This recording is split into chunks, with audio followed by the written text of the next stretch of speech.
Nizamabad parliament స్థానానికి ఎన్నికల ఏర్పాట్లు పూర్తయ్యాయి. 185 మంది అభ్యర్థులు బరిలో ఉండటంతో ఒక్కో పోలింగ్ కేంద్రంలో 12 ఈవీఎంలను వినియోగించనున్నారు. నిజామాబాద్ పార్లమెంట్ పరిధిలో 1788 పోలింగ్ కేంద్రాలుంటే 26,800 మంది సిబ్బందిని నియమించారు. దీనికి సంబంధించి మరింత సమాచారాన్ని మా ప్రతినిధి ఆనందపాల్ అందిస్తారు.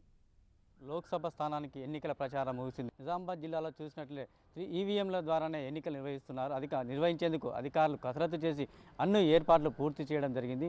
నిజామాబాద్ జిల్లాలో 185 మంది అభ్యర్థులు బరిలో ఉన్నారు. వారిలో సుమారుగా 178 మంది రైతులే ఉన్నారు.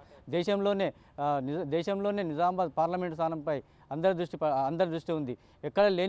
దేశంలో ఎక్కడ లేని విధంగా తొలిసారిగా ఈ విధంగా 185 మంది అభ్యర్థులు బరిలో ఉండడంతో అందరి దృష్టిని ఆకర్షిస్తోంది.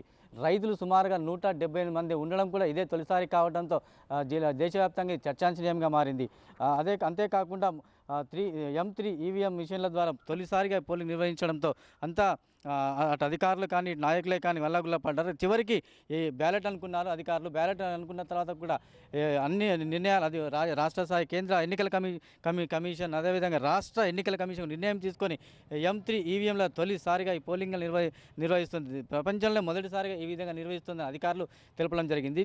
176 మంది రైతులతో కలిపి మొత్తం 185 మంది అభ్యర్థులు నిజామాబాద్ జిల్లా పార్లమెంట్ స్థానానికి బరిలో ఉన్నారు.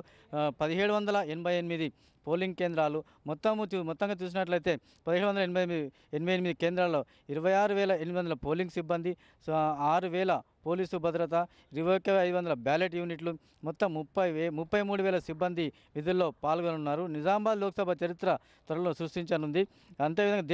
అంతేకాకుండా దేశంలో మొదటిసారిగా చరిత్ర సృష్టించనుంది. దేశంలో మొదటిసారిగా 12 బ్యాలెట్ యూనిట్లు వినియోగించనున్నారు. 10 పోలింగ్ కేంద్రాలను కలిపి ఒక సెక్టార్ అధికారి, ఒక్కొక్క పోలింగ్ కేంద్రంలో 7 సిబ్బంది, 6 ఏజెంట్లను నియమించనున్నారు. నిజామాబాద్లో చూసినట్లయితే 5 సెగ్మెంట్లు, నిజామాబాద్ పార్లమెంట్ పరిధిలో చూసినట్లయితే 5 సెగ్మెంట్లు ఉన్నాయి. దీంట్లో ఎన్నికలు జరగనున్నాయి. అంతేకాకుండా 11వ తారీఖున జరిగిన ఎన్నికలు ఉదయం 8 గంటల నుండి సాయంత్రం 6 గంటల వరకు కొనసాగనుంది. 6 గంటల నుంచి 8 గంటల వరకు మాక్ పోలింగ్ నిర్వహించి అనంతరం 8 గంటలకు అధికారులు పోలింగ్ ప్రారంభించనున్నారు. ఈ విధంగా అధికారులు కూడా అన్ని ఏర్పాట్లు పూర్తి చేయడం జరిగింది. 185 మంది బరిలో ఉండడంతో అధికారులు మల్లాగుల్లాలు పడి చివరకు ఈవీఎంలను ఎంచుకోవడం జరిగింది. ప్రత్యేకంగా ఈ ఎలక్షన్లకు ఒక హెలికాప్టర్ను కూడా వినియోగించడం జరిగింది.